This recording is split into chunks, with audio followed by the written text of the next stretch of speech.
আসসালামু আলাইকুম। Hello everyone. আশা করি যে যেখান থেকে আমার ভিডিওটি দেখছেন সবাই সুস্থ আছেন, ভালো আছেন। তো আজকে নিয়ে আসছি আমি টুকিটাকি কেনাকাটা করেছিলাম কালকে। তো সেইগুলোই দেখাতে যে আসলে আমি কি কি শপিং করেছি। ছোটোখাটো কিছু জিনিস কিনেছি, একটা বেতের ঝুড়ি কিনেছি। আর এই যে দেখুন আমি মাটির কিছু ছোট ছোট বাটি কিনেছি। আর এই বাটিগুলো না অনেক সুন্দর এবং এইগুলো অনেক রিজনেবল প্রাইসে ছিল।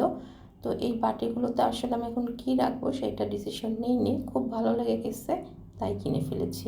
4টা বাটি কিনেছি ঢাকনা সহ, এর সাথে কিন্তু স্পুন ছিল না। আর এই যে ছোট্ট একটা কলসের মতো কিনেছি, এই কলসটার মধ্যে হয়তো তেল রাখতে পারি, না হলে পানি দিয়ে তরকারিতে দিব, এরকম কিছু একটা চিন্তা ভাবনা আছে। আর সাথে কিনেছি 2টা এই যে পট টাইপের, এখানে হয়তো ফুল রাখতে পারি। আসলে আমি চিন্তা করে কিনিনি কী রাখবো, পছন্দ হয়েছে কিনে ফেলেছি। তো এইগুলো আমার এই যে মাটির জিনিসগুলো অসম্ভব সুন্দর, কিছু হাতের কাজও আছে এর ভিতরে।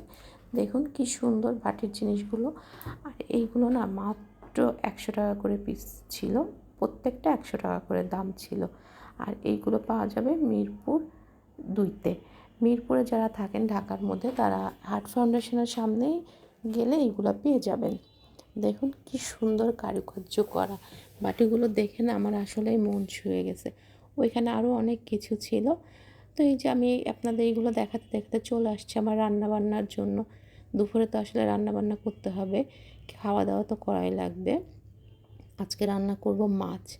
আর এই যে মশলা দিয়ে আমি পেঁয়াজ দিয়ে সব কিছু কষিয়ে নিয়েছি। আর আজকে রান্না করব পাঙ্গাস মাছ। পাঙ্গাস মাছটা আমার বাসায় আসলে বেশি খাওয়া হয়, কারণ কাটা কম থাকাতে এটা বাচ্চারাও খেতে পছন্দ করে এবং আমারও খেতে অনেক মজা লাগে। তো পাঙ্গাস মাছটা আমি বেশ ভুনা ভুনা করে রান্না করব।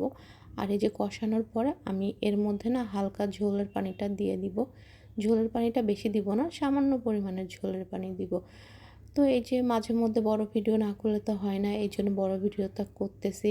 মাঝে কিছুদিন বেশ কিছুদিন গ্যাপ দিয়েছিলাম, তারপরে আরবার শুরু করলাম। আপনারা প্লিজ আমার ভিডিওটি দেখে একটা লাইক কমেন্ট শেয়ার করবেন। তো আমার রান্না বান্না শেষ। আমি আজকে রান্না করেছিলাম পাঙ্গাস মাছ ভুনা, আর এখানে একটা মিষ্টি কুমড়ো ভাজি ছিল, সবজি বা ভাজি, আর করেছিলাম করলা ভাজি। এই তো আমার দুপুরের রান্না। আশা করি যে এখনও পর্যন্ত আমার ভিডিওটি দেখছেন সবাই প্লিজ একটা লাইক কমেন্ট শেয়ার করবেন, আমার পাশে থাকবেন, আমার সাপোর্ট দিবেন।